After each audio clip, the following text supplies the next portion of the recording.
Hello and welcome to the Social Recruiting Show. I'm Katrina Collier. I'm, of course, author of The Robot Proof Recruiter and a facilitator and speaker.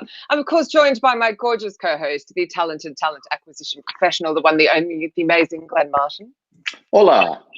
Hi, Glenn. Today, I'm super excited to be joined by a fellow Kogan Page author of, co-author really, Mervyn Dinnen of Exceptional Talent. See, I don't only just plug my book. He was also just an industry veteran and all-around awesome human being. Mr. Mervyn Dinnen, welcome to the Social Recruiting Show. Welcome to the show, Mervyn. Welcome. Indeed. And of course, you are not allowed. You can bow. We can see you. It's all good. And of course, we would not be here without our amazing sponsor, Enterprise Alumni. So thank you for keeping us going for another week. We're very grateful. So, Mervyn, welcome. Yeah. Well, it's welcome back, actually. We had you many moons ago because we've been running for nearly 5 years. So it was a while ago. It was indeed.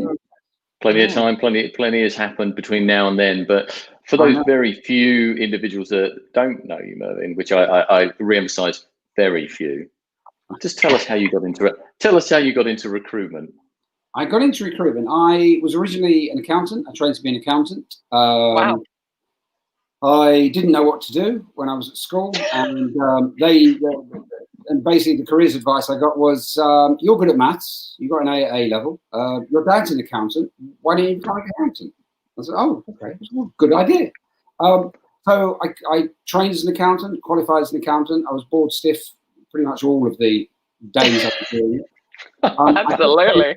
I kept going to recruitment agencies at a time when they were not as sophisticated as they are now. And do you mean when they used paper and pens and fax machines? And well, they tried not to use fax machines. They always told us, don't use fax machines. In fact, the first firm I worked for refused to buy fax machines because if we would stop using the phone. Oh wow! And so I kept asking for, can I find I want an interesting job in accountancy, something where I'm not kind of doing accounting stuff. I'm talking to people, I'm handling clients, doing stuff like that. And I kept getting setting on interviews, which just seemed more and more the same. And there was one guy who liked to kind of do some psychometric stuff. He said, the problem with you is you're not an accountant. You're a service person, you're a marketing person. You're a complete opposite of an accountant. And you should be doing something like what I do. And then he asked me if having an accountant as a father and a brother, that is so true. Yeah. And so he said, come and work with me. Cool. And I did. And then you delved into the world of recruitment and have never looked back. I did indeed. I was placing qualified accountants for review. Yeah.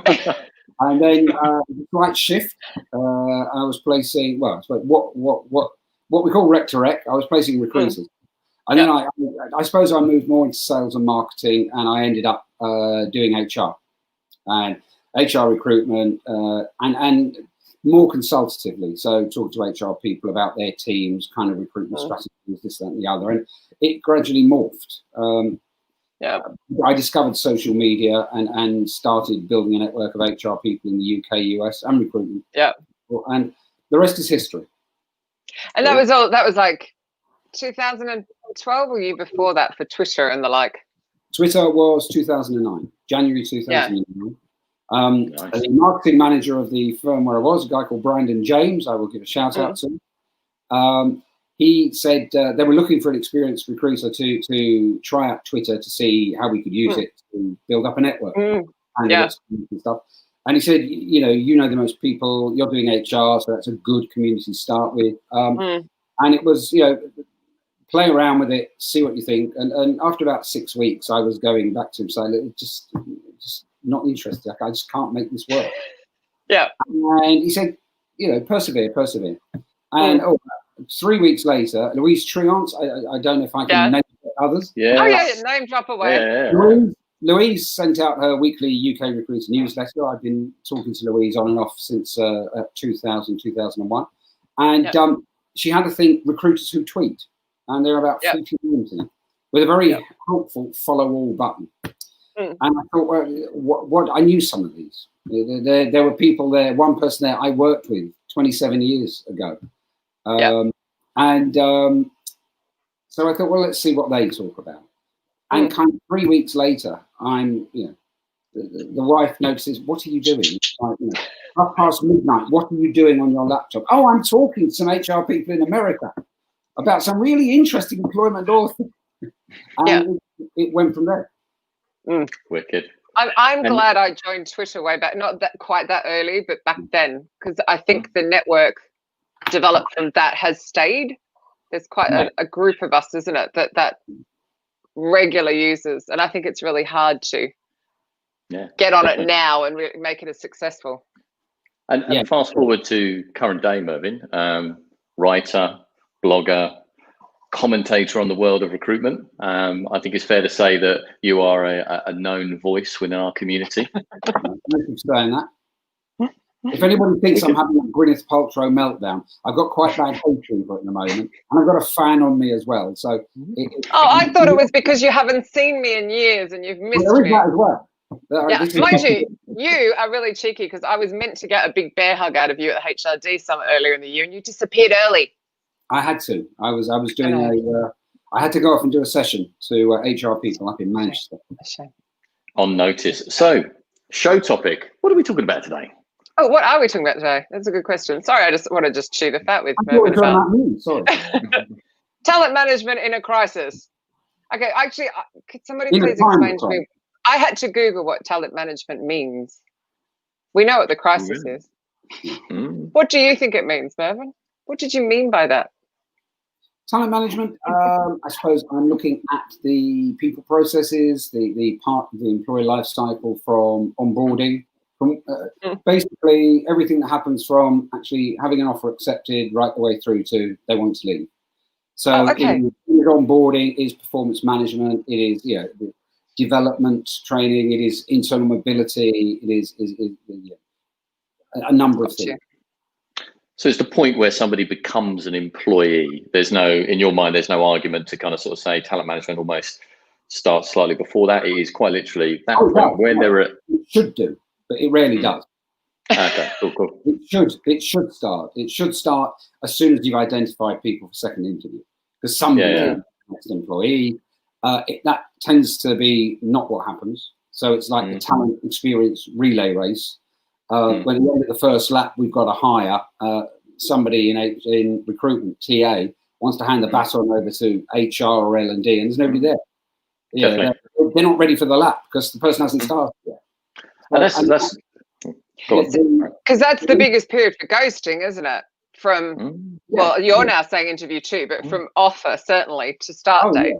I mean, there is research I've seen that shows that for candidates, from first hearing of a vacancy to having been in a job for 3 months, the 2 times they feel least engaged with the company that they're joining is between first and second interview and after they've accepted an offer. And when it was tracked back, it was because those were the 2 times in the cycle where they felt they weren't getting information. The information was at the weakest. So the 2 times we need them to be the most engaged, we're not really giving them any timely information to keep them engaged, and they're feeling less engaged. Yeah. 100%, and I agree. I think one, certainly with that talent management piece around certainly that kind of interview stage, what some companies I think struggle with is the fact that if that person doesn't progress to final stage interview, they tend to drop off the company's radar, right? Whereas that person may have a lot of potential, but they may not be right for the role at the moment. And what companies don't do particularly well is then track that person and keep that person engaged, because that person could be a hire in 6 to 12 months' time, and you've already got that kind of engagement, right? Yes, it's turning not right into not right now. No. Yeah. It's almost like you say, saying it's a no for now, but it doesn't mean a no forever. Right. Yeah. We want to keep in contact with you. And in any event, that kind of is, can refer other people, can be in a consumer. A candidate who's rejected can be an ambassador, saying what a great experience they had. Yeah, or they can be writing really dodgy reviews all over the internet for you to make your hiring more difficult. Definitely. Katrina? No, I was going to say, so obviously we're talking about in a crisis. Now, I know behind the scenes there's a second book coming, right? There is. I believe. Second book. Yeah, there is. Which you. Sorry. Interestingly enough. No, continue the question. I told you without a headset, it's so hard to hear. Sorry, I don't have a headset now. I missed that. Sorry. I just apologise to everybody watching that I didn't have a headset. That's okay. I just more probably to me who would just keep going, huh? What are you saying? So but my understanding is with book 2, you actually had to stop and relook at it because of this wonderful little crisis that we're in. Is that right? Kind of yes and no. We started writing book 2. Book 2 is called Digital Talent, and it kind of takes the story on from the first. The first book just looked at how the attraction, hiring, retention, development is evolving.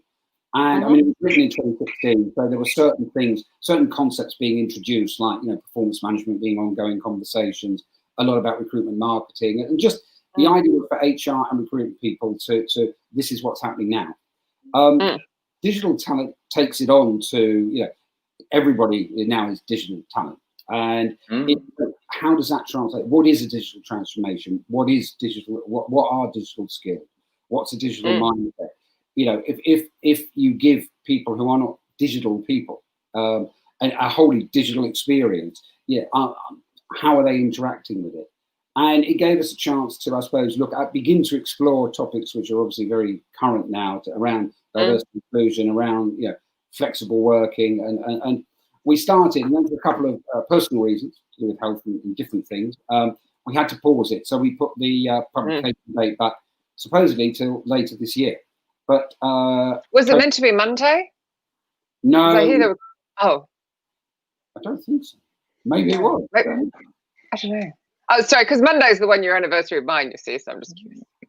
Shameless plug. No, there are quite several coming out on Monday. It seems to be their thing. They have these certain dates that they put books out on, and so it just happens to be. Don't be rude.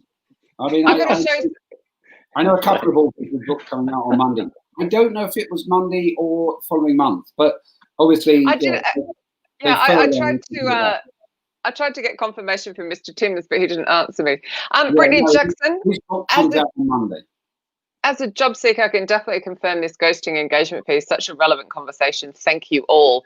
Actually, Brittany, I would be interested to know if you're actually a recruiter, because I was talking about candidates ghosting, but actually recruiters ghost and recruiters ghost recruiters as well, which is really interesting. Mr. Lee, candidates become hiring authorities become candidates. Keeping good relationships, staying in touch, updating everyone's status is imperative. Pandemic or not, absolutely. Here. 100%. Yeah. Oh, there's another one. Will I whip this out before we ask another question? Yeah. Hi, Linda. Thank you. So true. Talent management is important throughout someone's employment. People develop and grow in their roles, and it's important for companies to recognize when they are ready for the next development move and to be ready to provide it. True. Different world, isn't it? Yes. Equally on that, there's a case for empowering employees to know when they're ready and ask for that next move. It shouldn't just be incumbent on the company to identify that and offer that. Individuals need to feel empowered to sort of say, hey, I'm ready for that next challenge, and kind of start that conversation, right? Yes, I mean, that's a lot of that depends on the culture. It depends on the kind of learning and development, not learning and development as a section, but I mean, the culture for growth and development. Which I think everybody wants. As well. I mean, it always comes up as number one in kind of what people are looking for when they join, and what makes them stay is the opportunity to learn, to grow and develop. Absolutely. This is interesting. Brittany's answered me. Thank you. Yes, ma'am. I have recruitment experience and been applying for some recruiting positions. Recruiting's ghosting their peers. Recruiters are terrible recruiting for themselves. They were my client base for about 7 or 8 years, and they're very, unfortunately, very difficult. Very difficult.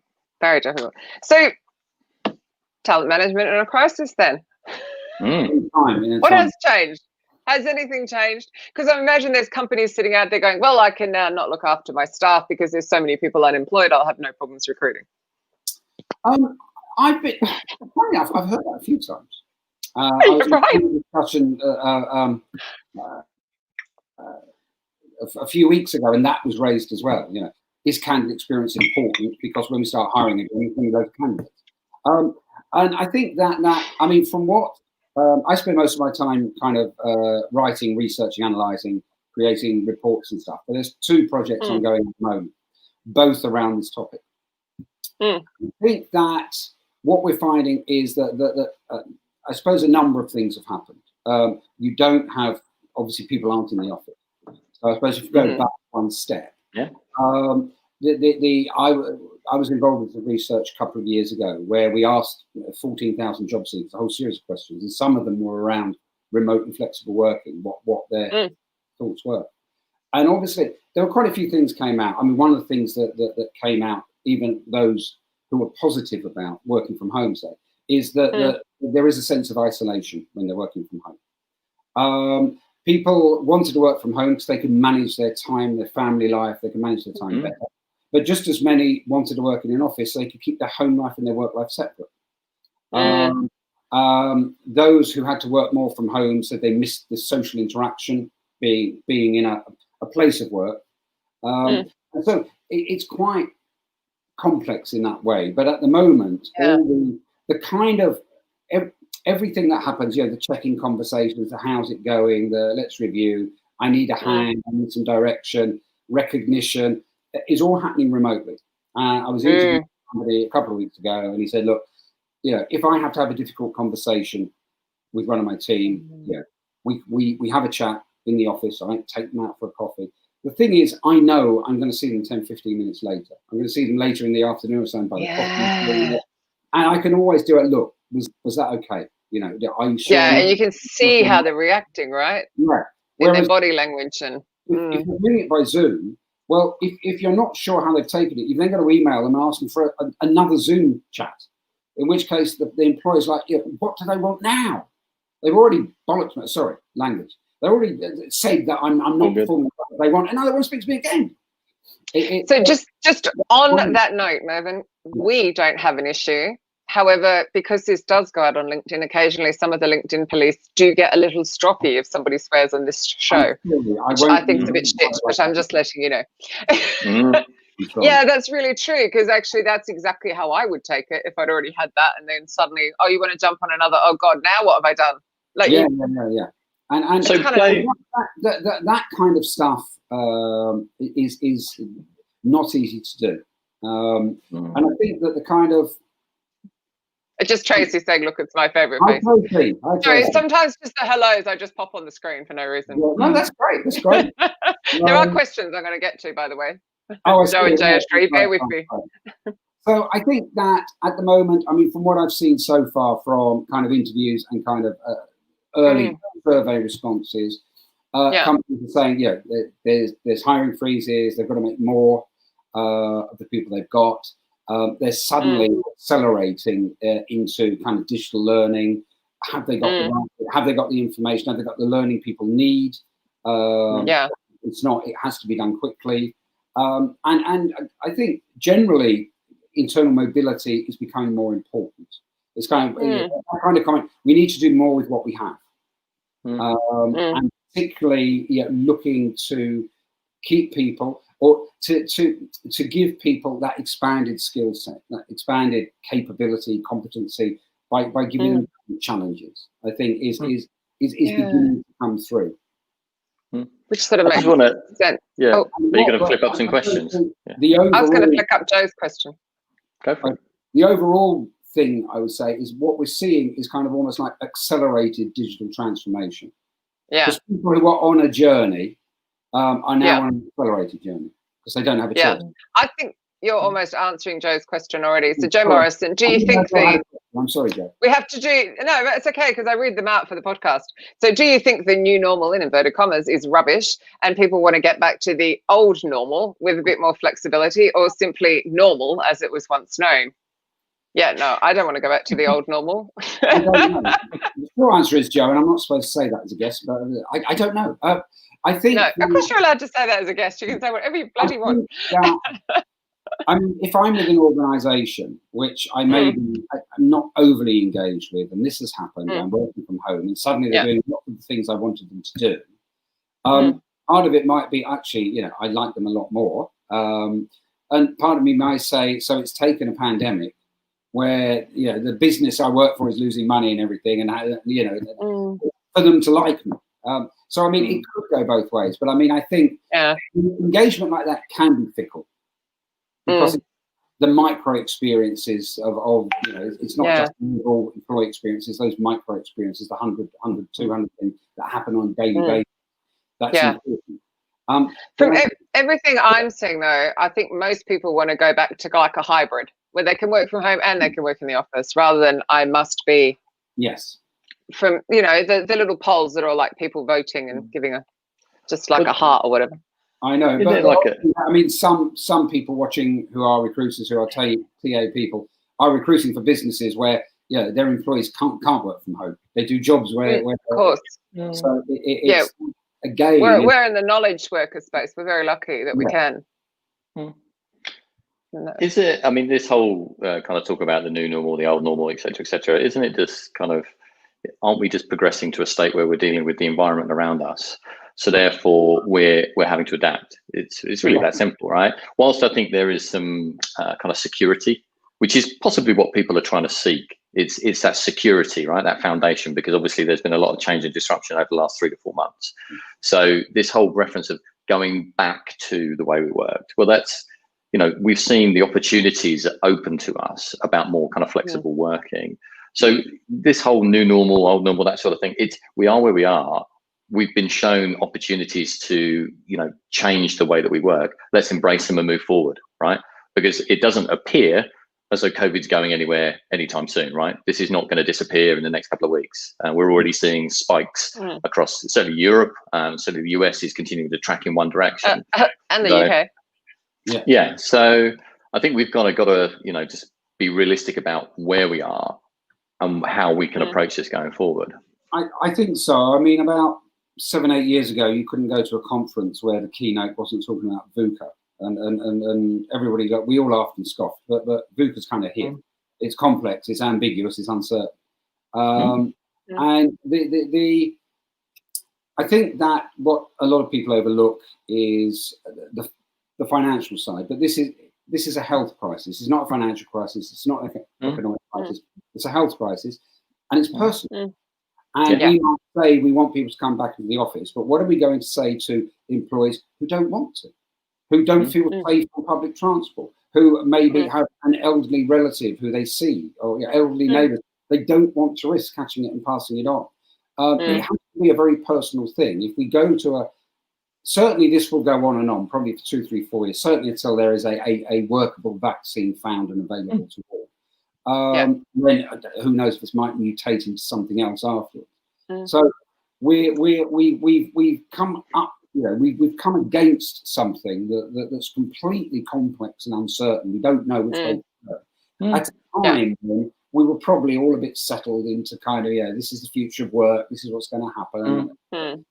And so that does unsettle things. And pretty well everyone I talked to was having a cracking start to 2022. They were like, this is going to be the year. And then, a few comments here.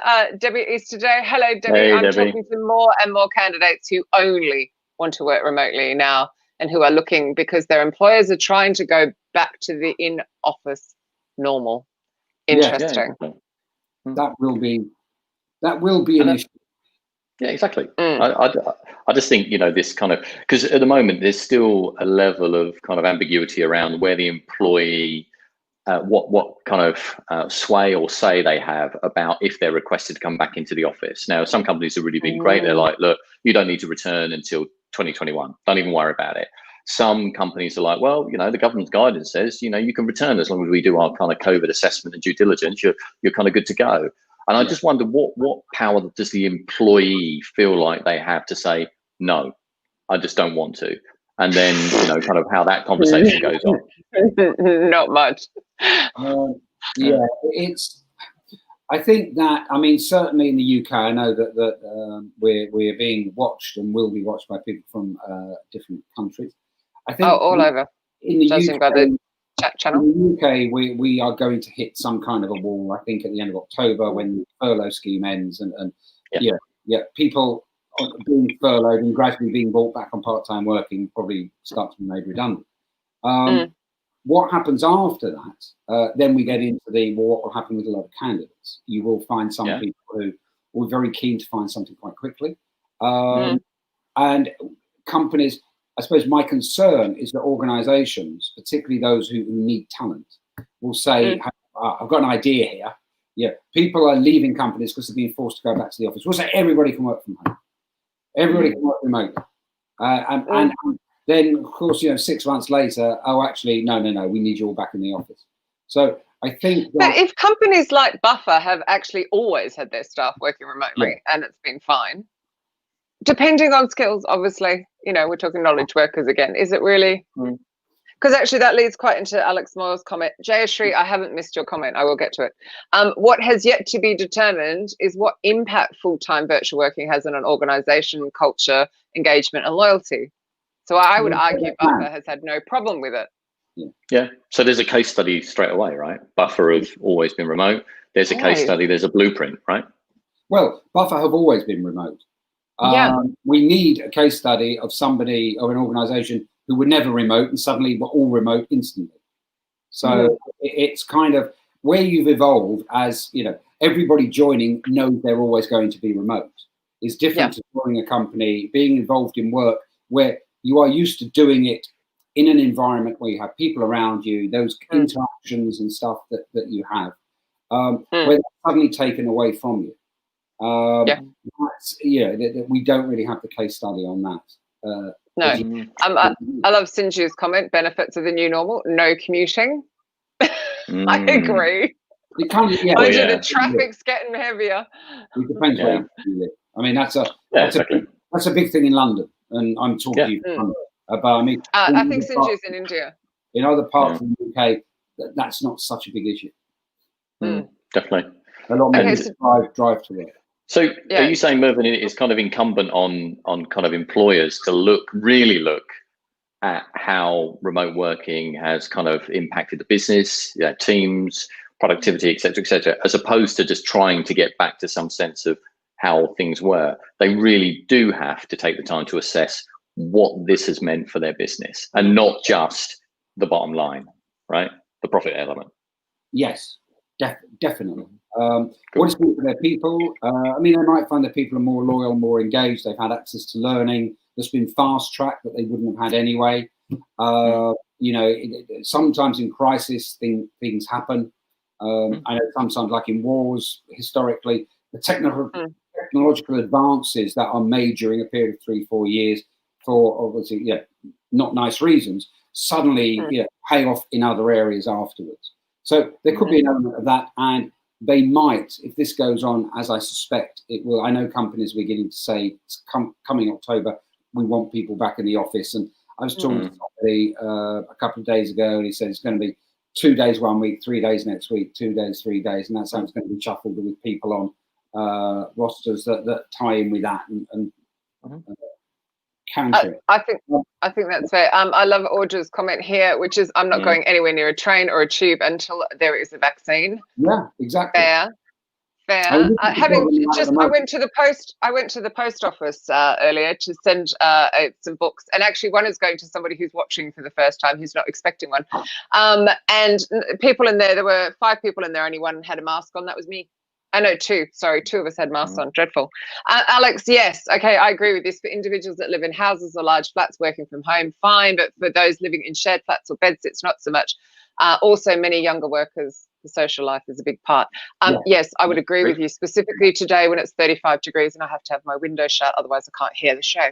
Yes. Yes. However, you wouldn't get me commuting. I mean, the thing with the commute, as I said, it's quite varied. Those who live and work in big cities know that they're going to have a much bigger commute or a longer commute, and they'll have packed trains.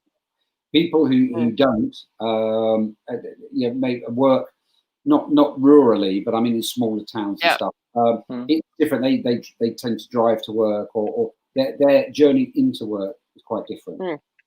So I think, I mean, the commute is a big thing, but I think it's part of something wider, which is all about, and it's maybe not just about recruiting, but about kickstarting the economy and encouraging people to go and spend money where people are scared to go out.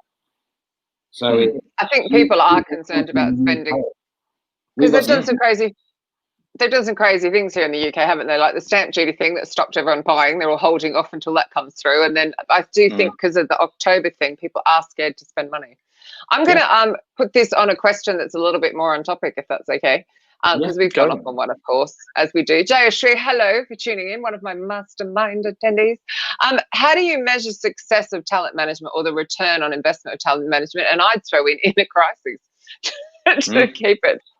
Is it what you were saying before, like things like looking at are they more productive? Are they staying? Are they what sort of measures? Just generally, because clearly there's a whole book. Yes. Well, it will. In some respects, it varies from business to business. It depends what the measures of success are in your business.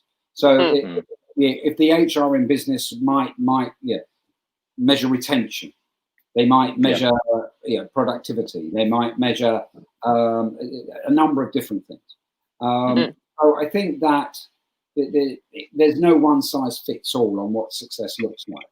Talent management isn't just something you do to see what happens. It's the way you get from here to here, the way your people come from here to here. And it's how you support them in that and the opportunities you give them to I suppose, access knowledge and learning and either, under their own steam or what they want to do and not. So I think it's difficult to say how would you know when it's working. I think that talent management at the moment, things like performance management, for example, I suppose it is really the learning and the performance management at the moment that is most in the spotlight. Because the retention bit is different. It's mixed in with furlough. It's mixed in with business reserve. And I think that it depends what the organisation wants, and it might be measuring it differently to how you've measured it before. A lot more goal oriented. Certainly, some research that I've been looking at shows that kind of for remote working, and if you like, Zoom.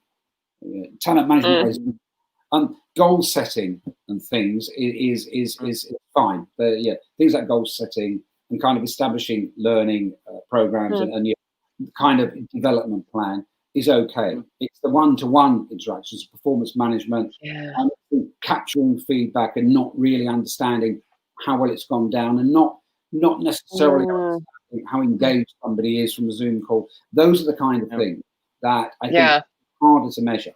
And I never really thought about that thing about they're in the office and they wander around and you see from their body language and stuff how they've taken it. Really, I never really thought about that. Interesting. So, and also we don't know. I mean, we don't know how long this will. We could be talking about this 3 years today and say, well, who knew that this was going to be 3 years and we're still here? I'm going back to Tracy's comment. God, I hope not. Please don't let us be saying 2020, the year that of the rug being pulled out for 3 years. Please, no.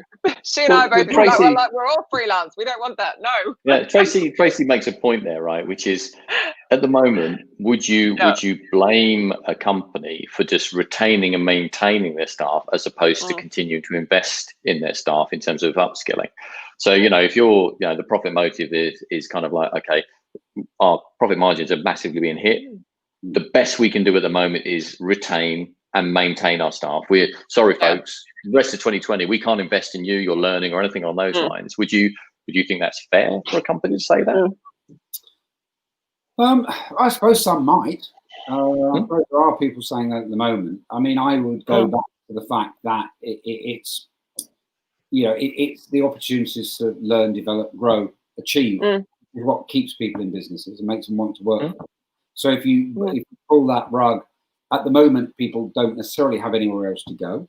I know, but whether or not we don't know what we're looking for. So we don't know if we are looking for a point, say March next year, that we've got the vaccine, life is going back to normal right around the globe, and well, let's get everybody in the office and see how we all feel after that last 12 months. It won't be like that, but I think the assumption is that we will eventually go back to a place which is exactly where we were on the the 22nd of March this year. I don't know. So. Before, well, in the UK before lockdown started. Yeah. Sorry. Go on. You got a question? No, there's so many comments. They're so exciting. Sorry. Cool. I'm very blurry. Am I blurry? I look really blurry to me. Sinju, companies have started encouraging employees to take side hustles since business has gone down. This is in India.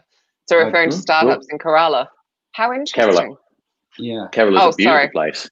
Well, it doesn't surprise me. Anything. I mean, it doesn't surprise me, but I think that's a harder... I mean, either they're doing that either because they know that their employees aren't going to earn as much as they're used to, or aren't going to be, or not needing to work as much time as they used to. So, you know, actually, that's so true. Here's an interesting one as well. So, Darlene, assuming I'm pronouncing that correctly, seeing I just said something incorrectly, now I'm feeling paranoid. It will be interesting to see how employers will manage poor performance remotely. So have you heard of companies really struggling with that? I know I have. Yes. I mean, companies are struggling with it. Remote management is a big issue, not least for the reasons that I said earlier about, you know, the one interaction, that kind of, you can sense when you're an experienced team manager, leader, you sense, you see an employee every day, you know the work, you spend time, you know when something is quite right. You don't really get over a Zoom thing. I think that managing poor performance remotely is a huge issue. It's how you do it, and I mean, you can have the conversation and ask the employee what do they need, what do they feel they need. It might be a learning issue, it might be an upskilling issue, it might be again a lateral move issue that actually the person's better suited in another team. If it's not, it might be a personal issue. I'm not performing well because I'm really scared. I'm scared. The kids are here. I can't cope. My mother, who I love to bits, and you know, I see every other day, might get it and pass away. People are scared about a number of different things. You know, what kind of world are my kids? I mean, those in education, what will this year out effectively mean? And those coming up to degree, coming up to qualification and stuff. What will it mean for them? What are the jobs for them to start in? Where are the trainee jobs, the first year entry jobs? And what will they be like? And are recruiters, you know, in 10 years' time going to say, qualified 2020? Don't touch that, because they spent a year or two really going in between side hustles and they never really got a good start. Well, are we? Oh gosh, wow. We could do. Can I just say this leads beautifully into Tom Bolt's comment though, right before Graham gets to ask this question. This morning's Wall Street Journal had a story about lawsuits against companies by relatives of those who contracted COVID-19 in the workplace. And again, another reason I'm glad I do not live in the US. My God, you guys do each other for everything. But valid point. Yeah. Sorry, Glenn, you had a question. No, Mervyn was about to say something. Go for it, man. No. Sorry. Okay, cool. So I was curious. So that point around kind of managing performance remotely, and I think we touched upon it in a couple of shows ago around, I think, the responsibility of leaders and managers now to kind of really flex their leadership style and change it to adapt to this kind of scenario. Yeah. And I wonder whether something like that, getting a holistic view of somebody, is just a matter of using formal and informal communication channels. So if we were talking about a project, I'll be emailing you. But actually, if I had a couple of questions, I might WhatsApp you. I might ping you something on Messenger that's slightly more informal. And then you start to get a bit of a gauge as to how somebody's interacting. You know, and you can ask softer questions like, you know, hey Mervyn, how's your morning going? How's that sort of thing? Over those kind of messaging channels, whereas the formal kind of work-based stuff can be done over kind of email, and even the Zoom calls sometimes can be Zoom for business, and perhaps maybe just a kind of WhatsApp video for a quick chat. So do you think that maybe some leaders and managers need to now adapt to using these channels to kind of get that kind of communication going and get a sense of the people sitting on the other side? I think so. I think that the problem, well, not the problem, but I suppose the situation where you say work for a manager and you see them, you know, every day in the office and not all the time, but I mean, you might go 2-3 days without speaking to them kind of thing. You see that. Then suddenly have little WhatsApp messages like, look at this meme I just saw, and kind of like, is everything okay? And people use WhatsApp very differently. And to get somebody which you have a professional relationship with like that, suddenly start messaging you, because WhatsApp, you don't write like an email, like an essay. It's just, true. You okay, hun? Or, well, not quite like that, but you know what I mean. That kind of thing, it doesn't sit well. And I think that for people who manage or have responsibilities for members of staff, that sounds old-fashioned, for workers, to start trying to bring on that matey, chummy, all in it together. Let's do something that I've never have done in a million years before, and start showing funny videos from TikTok videos on WhatsApp or something. That is not going to work. That's not being true to self. That's not being real. And I think that we all want to work for managers who we see, the whole person is there, the real person is there, and not somebody who can be quite capricious or change, or who's moody and stuff. So I think that communication channels need to be used, but there is also the problem if you say, well, it won't just be email and Zoom call. I might text you, I might WhatsApp you, I might Facebook message you if you're connected to your workers on Facebook. It's almost a bit overkill. So I think Audra has a line of communication that people feel comfortable with, and kind of need to keep to that. Yeah, Audra, I do video always, so much better for communication, and then audio only.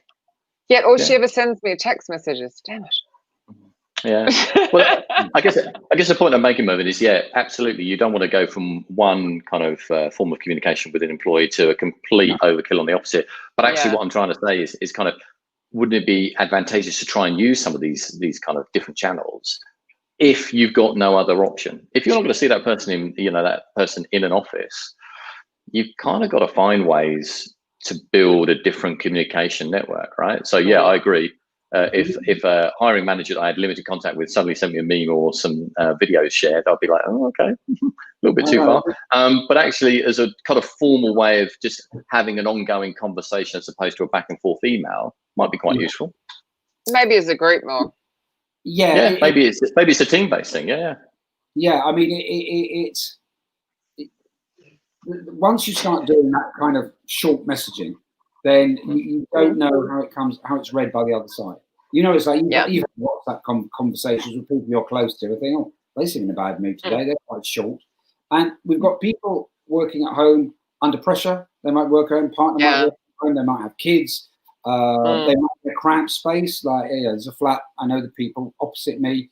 There are 4 flat sharers there. They're all working from home, and they're used to flat sharing and get on great, but they're used to not being together all day long. So people's circumstances are different. So it's kind of the last thing somebody who's under pressure, under stress, got they're kind of in lockdown with their wife, for example, if it's a man. Wife's under pressure because she's got deadlines to meet. They've got a young kid. They've got a pet. And then suddenly the manager starts kind of chit-chat. Hey, how about a call? I find, I mean, you must find this with friends when you read the message and then you're like, oh, damn it, it shows I've read the message. Now I have to reply. And it's like this added pressure on top of. I replied immediately. And they've seen the 2 ticks and then you're like, oh, damn it, So we've run out of time. How does it go so fast? We were just getting going. Well, I'm really sorry, but it's 15:43, so we're having 2 minutes. Next week, unconfirmed, I believe we have Simon Halkyard, which should be another beard off, which should be fun.